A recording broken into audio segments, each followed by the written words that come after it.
Okay, so good morning, everyone. This is Nico from the blog Lockon-e, and we're here to test a podcast episode. So today is March 3rd, 2020, and we're tackling about the buyer's guide. Which phone should I buy? 400 USD edition.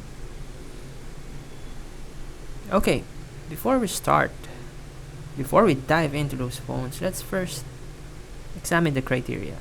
So we all have different criterias in buying a phone, and these are my criterias in ranking or rating which phone should I buy if I have a 400 USD in my hand right now. So number one, it should be, or the phone should be priced around 400 US dollars or below. So that's a hard stop at 400 USD. Not nothing more than that. This roughly translates to 360 euros, 20,000 PHP, 29,000 INR, or 2,800 CNY. The phone should be released 1 to 2 years ago. It should have a battery capacity of 4,000 milliamp hour or higher. It has a Snapdragon chipset 660 or higher. It also have a largest fab process of 40 nanometers. It should be available in 64 or any other higher storage capacity. It should be actively supported in the custom ROM community and preferably has IPS LCD. So take note that we will not be including unreleased phones. So only released phones as of now will be included in the finalist. Okay, so let's go with the finalist. Right off the bat, we're going to scratch all of those high-tiered OnePlus, Samsung, LG, Motorola, Oppo, Vivo, and other devices that costs higher than 400 USD and do not have a Snapdragon chipset. So why do you ask? Because the most common devices that has a custom ROM community is actually those coming from the Snapdragon chipsets. So MediaTek, they have some, but it's not that strong. So I pick Snapdragon for that reason. And another reason is that Snapdragon is much more power efficient than MediaTek. Sure, MediaTek can handle head-to-head numbers in benchmarks, but power efficiency, I'll just go with Snapdragon. Okay, so with that out of the list, let's proceed with the finalists. Number one, we have Redmi K30 or the Poco X2. That's a recently released device. It is 2020. Redmi Note 8, Redmi Note 7, Samsung Galaxy A70, Xiaomi Mi 9T, Poco Phone F1, and Mi 9 Lite. So basically, it's just Xiaomi and Samsung battling for this buyer's guide. So after a couple of researches, my pick for this buyer's guide is actually the Mi 9T. Mi 9T is a phone that was released a couple of years back, and as of now, you can expect that the price is very low, actually. So low that I think it can compete with some of the... You could actually call it as a flagship killer if you ask me. So there are two variants for this, Mi 9T and Mi 9T Pro. The Pro is, of course, it's much pricier than the Mi 9T, but I'd recommend the Mi 9T over it. Why? Because it has that chipset that's power efficient. You don't need that blazing fast CPU if you're just a regular user. If you're a gamer, sure, you need that, but overall, you just go with Mi 9T and it's okay. Mi 9T, for me, it takes all the necessary features for my next phone. It has a big battery, has good storage options, it has a nice design too. Just look at that screen, it's full screen experience. I'm good with that. I'm in with that.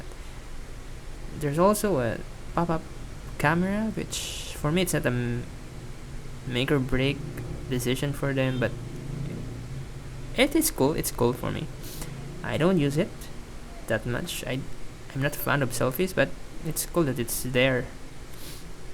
Okay, so what's actually happening is that Mi 9T is the number one choice for me, but something comes close at the second place. It's the Poco X2 or the Redmi K30.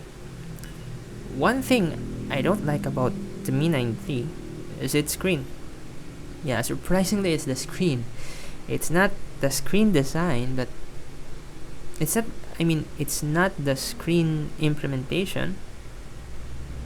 I'm not sure if I'm talking this right, but it uses an AMOLED screen. So the screen design is fine. Okay, so let's just scratch that. The screen design is fine. It's full screen experience, but the screen implementation is on AMOLED instead of IPS LCD. So one of the criteria is actually IPS LCD. Why? Because personally for me, I believe that AMOLED, they are somewhat built to fail. Not actually built to fail. Like it has an inherent property to fail at some point, because the way it uses or it is constructed, it's prone to burn-ins compared to the IPS LCDs. So if you know me personally, I'll buy phones with not for the purpose of replacing it after a year or 2 years. I buy phones and use it for almost 3 to 5 years. That's my goal. I don't want to buy phone very very often because I don't see the point. Okay, so that's just a con for me in the Mi 9T. So if you ask me, I'm actually conflicted on Mi 9T over Redmi K30, but I just Mi 9T because number one, I haven't tried or I haven't owned an AMOLED screen phone, so that's one. And number two, I want to give it a chance.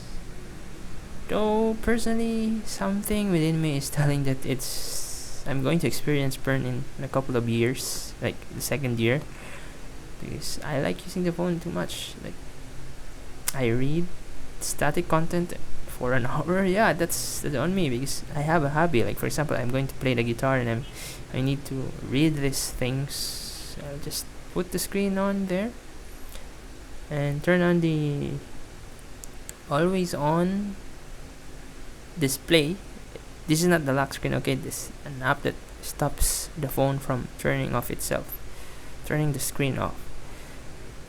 So with that kind of activity or usage, I think the AMOLED screen is not for me. But so on the other hand, we have this Redmi K30 or Poco X2. It has an IPS screen. That's good. But the thing is, I don't like the design. Come on, who likes that hole punch with two cameras? Seriously? It's so big that I'm actually worried that I'm be losing content when I use it. Yes, there are ways to fix that, like placing a virtual status bar out there or virtual bezels, but that is a system implementation. What if I change ROM? For example, I change from MIUI to Lineage OS. Will Lineage OS be having that kind of functionality? Or what if I boot into TWRP? A standard TWRP doesn't have that capacity to move those things away from those notch. You have to customize it, and it's not a good choice for me. Yes, some people can live with it, but I'm really conflicted about this one. So this Poco X2, it comes at second place, but the difference is actually just, if you ask me quantitatively, it's just 0.01 or something. But if they release the Poco X2 Pro, that's what I call it, or the Redmi K30 Pro without the ugly hole punch display, and they do it with an IPS LCD, well, I'm really sold about this phone.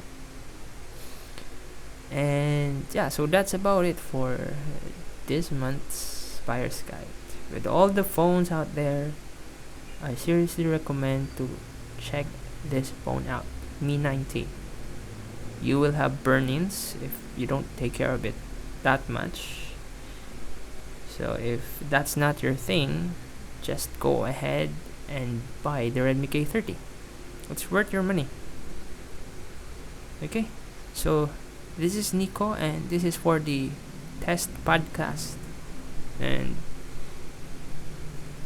the March 2020 Buyer's Guide, the 400 USD edition for phones. Nico signing out. Ciao.